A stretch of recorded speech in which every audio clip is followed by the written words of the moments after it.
número 22. Leitura dos versículos 31 a 34 desse impressionante capítulo que registra um dos momentos mais emocionantes da história da salvação. Simão, Simão, eis que Satanás vos pediu para vos cirandar como trigo. Mas eu roguei por ti, para que a tua fé não desfaleça. E tu, quando te converteres, fortalece teus irmãos. Respondeu-lhe Pedro: Senhor, estou pronto a ir contigo tanto para a prisão como para a morte. Tornou-lhe Jesus: digo-te, Pedro, que não cantará hoje o galo antes que 3 vezes tenhas negado que me conheces. É pecador por natureza. É pecador por vontade própria.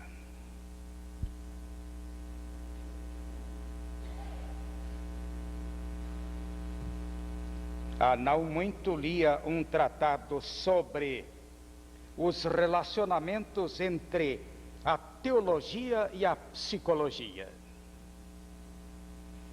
em que o autor avançava a ideia, por todos os títulos judiciosa, de que os psicólogos que prestam relevantíssimos serviços à sociedade através da sua tarefa científica, não podem dar de mão, não podem abandonar a ideia de que o homem é, antes do mais, pecador. Não lhe bastarão conselhos destinados a harmonizar os seus conflitos interiores. Enquanto a terapêutica não passar pelos cânones e postulados da teologia.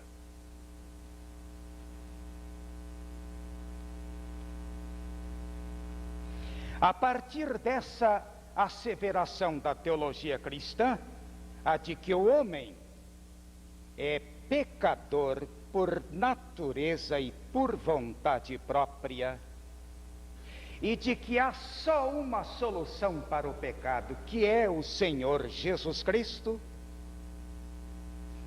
a partir dessa asseveração e desse postulado, até poderíamos asseverar desse dogma. Duas correntes apareceram no transcurso dos séculos, nos seus posicionamentos em torno da amartiologia, que é a doutrina do pecado.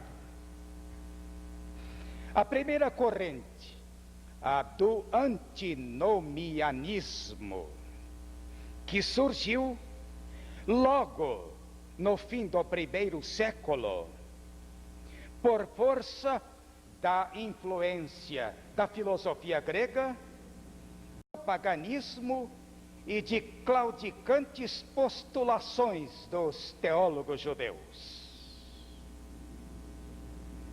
O antinomianismo ensinava pura e simplesmente o seguinte: a graça de Deus é suficiente para resolver os problemas do pecado do homem. Portanto, o homem pode pecar à vontade, porque ele dispõe da graça de Deus para perdoá-lo. Esta é a ideia combatida por Judas, não o Iscariotes, na epístola que leva o seu nome, e em que ele afirma que estes falsos mestres convertem em dissolução a graça de Deus, isto é, prevalecem-se da graça de Deus para estimular a prática do pecado pelo cristão, o que é incondizente com as exigências da palavra de Deus. Esse é um extremo. O outro extremo apareceu mais ou menos 16 ou 17 séculos depois. É o erro do perfeccionismo, preconizado por Wesley na Europa e por Finney na América do Norte. Segundo o perfeccionismo, que é o outro extremo da posição do antinomianismo, uma vez salva, a criatura humana está imunizada contra o pecado e, por isso, pode atingir aqui mesmo na terra a perfeição. Uma das figuras que se ampararam nessa ideia do perfeccionismo foi Zinzendorf, que no século XVII da história da Igreja formulou a hoje chamada doutrina da impecabilidade do crente, que muita gente pensa que é coisa nova, mas é coisa antiga. A ênfase nessa doutrina vem desde Zinzendorf, que se prevaleceu dos postulados do perfeccionismo para formular a sua teologia. São, como se vê, dois extremos. De um lado, o antinomianismo, que ensina, pequemos à vontade, porque Deus nos perdoa. De outro lado, a ideia, se a pessoa pecou, não é crente. Tanto uma como outra correntes não têm a menor fundamentação bíblica, o menor amparo bíblico, o menor argumento para sobreviver diante da teologia bíblica e da sã doutrina. Vemos isso a partir da experiência de Pedro, que estamos analisando desde o domingo próximo passado, e sobre a qual experiência pregamos no domingo passado de manhã e à noite. Hoje vamos continuar um pouco mais a analisar essa questão e vamos estabelecer a seguinte proposição, o seguinte postulado, a seguinte premissa fundamental, é a de que a experiência de Pedro, que era crente e que não obstante pecou, mas se reergueu, a experiência de Pedro extrapola os seus limites naturais e individuais para ser universal. É nisso que ela nos interessa, pelo que ela tem de universalidade, pela sua abrangência, porque ela diz respeito a todos os crentes, em todos os tempos, em todos os lugares e em quaisquer circunstâncias. Mesmo regenerados, mesmo feitos novas criaturas, mesmo separados para Deus, mesmo sendo santos, os crentes podem, ao feitio do que aconteceu com Pedro, sofrer um escorregão.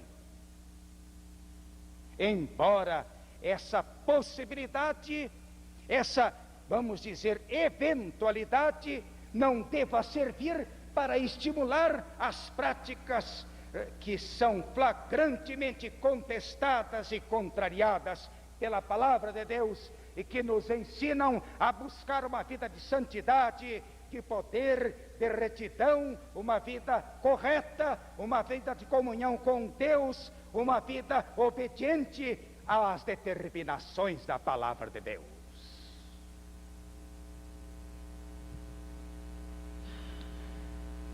Vimos que Pedro pecou, e numa hora grave da história da salvação, quando mais o Senhor precisava dele, do seu concurso, Pedro sofreu um escorregão de proporções descomunais.